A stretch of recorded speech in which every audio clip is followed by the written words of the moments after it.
আমরা খালি গলা আল্লাহ রাসূলের গুণগান গাবো, এটাই আমাদের আনন্দ, ঠিক কিনা?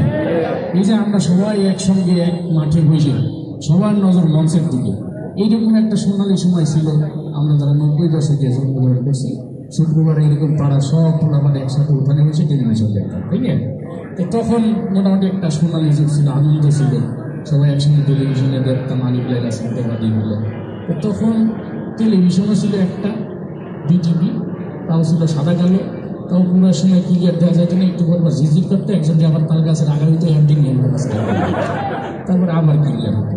কিন্তু তখন একটা আনন্দ ছিল যে এমন অনুষ্ঠান হইতো যেটা পরিবার নিয়ে একসঙ্গে দেখা যায়, তাই না?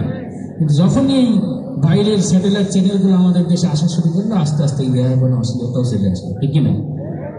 আর ওই বিশেষ করে যে ইন্ডিয়ার দাদাবাবু যে চ্যানেলগুলো, স্টার জলসা, জি বাংলা, এ তো মানে যে সিরিয়ালগুলো দেখায়, এর সবও কি হলো বউ শাশুড়িকে আমি কুটনামি করে সংসার ধরে আগুন জ্বালানো যায়, ওই দিনই শিখে। স্টার জলসা, জি বাংলা আমাদের দেশের ওই মা বোনেরা শহরের হোক আর গ্রামের হোক এত খুশু খুশুর সাথে দেখে, ওই দিন খুশু খুশুর সাথে 2 টাকার নামাজ পড়লে রাবিয়া বসলে। একদিন সকালে উঠে দেখি এক চাষি কানতে আসে, আমি বললাম যে চাষি কানতেন কেন? জলের টাকা হয়েছে বলেন না, তাহলে কি বাচ্চা কাচ্চার রস হয়েছে? তাও না। তাহলে আত্মীয় স্বজন কেউ মারা গেছে? তাও না। তাহলে কানদেন দেখেন কটকটি কি মাইটটা মারছে, মানে রাইতে যে সে সিরিয়াল দেখছে আর প্রোগ্রাম সকালবেলা তার দিনের ভিতরে আছে, আমি খাওয়াটার দিকে আনতে আছে, এই আর কি। আবার এই যে টেলিভিশনে যে টক শোগুলো দেখি, কোনো টক শোতে কোনো শিক্ষণীয় কিছু আছে? আজ পর্যন্ত কোনো টক শোতে ফাইসালা হয়েছে কোনো ঝগড়া? রাজনৈতিক দলের 2 দলের 2 নেতারা এনে বসাই দেয় যে তোমরা ঝগড়া করো, একদম আমরা ভিডিও করি। ঝগড়ার ফাঁকে ফাঁকে যখন উত্তেজিত হয়ে যায় বলে কি আপনারা আমরা ছোট্ট একটা ব্যারিকেড ধরে আবার আসতে আসছি, আবার থামাই আমার ঝগড়া শুরু করে, শেষে পাই কিন্তু ঝগড়ার বাকি অংশ থাকবে আগামী করে এগুলো টক শো। আবার রান্না বান্না রুচি সম্মত কোনো রান্না শিখেলে তাও হয়, ওই যে কেকে ফিরতেছেন এক মাথা দিয়েছেন না, কি দিয়েছে কি রান্ধে মুরগির কি সুন্দর লুডুস বেরিয়ে আসে, এই আর কি অবস্থা। তো এখন ভদ্র মানুষরা আর কেউ টেলিভিশনের সামনে বসতে চায় না পরিবার নিয়ে। আগে যেমন আমরা পরিবার নিয়ে বসতে পারতাম, একজন ভদ্রলোক একা একা রুমের ভিতর টেলিভিশনের সামনে বসছে, দেখি কি হয়। অনেকদিন পর বসছে তো রিমোট দিয়ে চ্যানেল পাল্টায় দেখে যে কোনো চ্যানেলের অনুষ্ঠানই রুচি সম্মত না, কোনোটাই টক শো, কোনোটাই রান্নাবান্না, কোনোটাই খেলাধুলা, কোনোটাই এই হাবি যাবি। সে 2-3 সেকেন্ড দেখে আর পরিবর্তন করে। তা আমি এখন যেটা শোনাবো সেটা হলো এই যে চ্যানেল পাল্টানো কাকতালীয় হবে, ওই যে বারবার যে চ্যানেল পাল্টাচ্ছে, এক চ্যানেলের আওয়াজ আর এক চ্যানেলের সঙ্গে মিলে গেলে কেমন শুনবে, সবাই একটু মনোযোগ দিয়ে শুনবেন, কারণ হুট করে এক কথা এক জায়গা থেকে আরেকজন ফিরে গেলে বুঝবেন যে চ্যানেল পাল্টানো হয়েছে, ঠিক আছে? টেলিভিশন অন করবো, টেলিভিশন অন করার পর শুরু হলো সকাল 7:30 শুধুমাত্র দৈনিক ক্যারাকাল পত্রিকার বরাদ দিয়ে অনুষ্ঠানের প্রধান অতিথি তার বক্তব্যে আরো বলেন, আর বলবেন বাবা আপনার দুলাভাই সেই সকালে ঘুম থেকে উঠেই শুরু করে আর তার গলা শেষই হয় না, বাবা কেন আশরাফুল সজোরে হাত ঘুরিয়ে মেরেছেন এবং চাররা।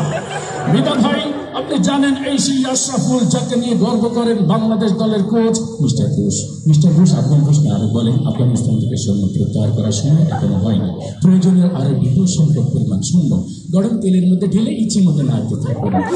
যে কথা বলছিলাম, তারপর আপনার ঝাল মশলা সবকিছু পরিমাণ মতো দিয়ে ঘুমতে একটু পোড়া পোড়া গন্ধ হলে ঢাকনাটা তুলেই সেখান থেকে 10টি বোমা একটি তাজারাই গ্রেপ্তার করেন নিয়ম পুলিশ। চলন্ত ট্রেন থেকে আকস্মিক বোমা পাওয়া যায়, ট্রেনের যাত্রার সময় ভয় চিৎকার করে বলে ওঠেন শেষ পর্যন্ত মাশরাফির দুর্দান্ত বোলিংয়ের মুখে টিকে থাকতে পারলেন না মিস্টার টনি ব্লেয়ার ফিফার বর্ষসেরা প্লেয়ার হিসেবে স্বীকৃতি পাওয়ার লিওনেল মেসিকে অভিনন্দন জানিয়ে বলেন, আমি ছন্দে ছন্দে তুলিয়ানন্দে, আমি বনফুল ও এই ধরনের তৃণলতা পাতা গাছ যা ঔষধি গাছ হিসেবে পরিচিত। গাছ সম্পর্কে বিজ্ঞানী জগদীশ চন্দ্র বসুই সর্বপ্রথম দুর্নীতি দমন অভিযান শুরু করেন। অনুষ্ঠানের প্রধান অতিথি তার বক্তব্যে আরো বলেন,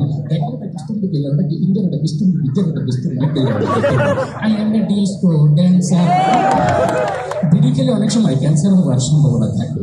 ক্যান্সার, আমাশয়, ম্যালেরিয়া, ফ্যালেরিয়া এই সমস্ত রোগের জীবাণু আপনার খাবারের মধ্যে ইচ্ছে মতো মিশিয়ে নিবেন।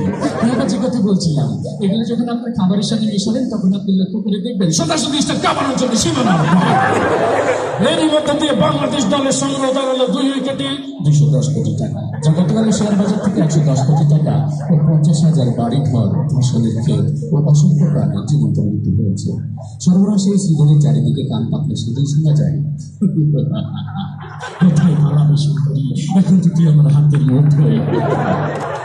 আজকের অনুষ্ঠানের প্রধান অতিথি এই কথা বলে।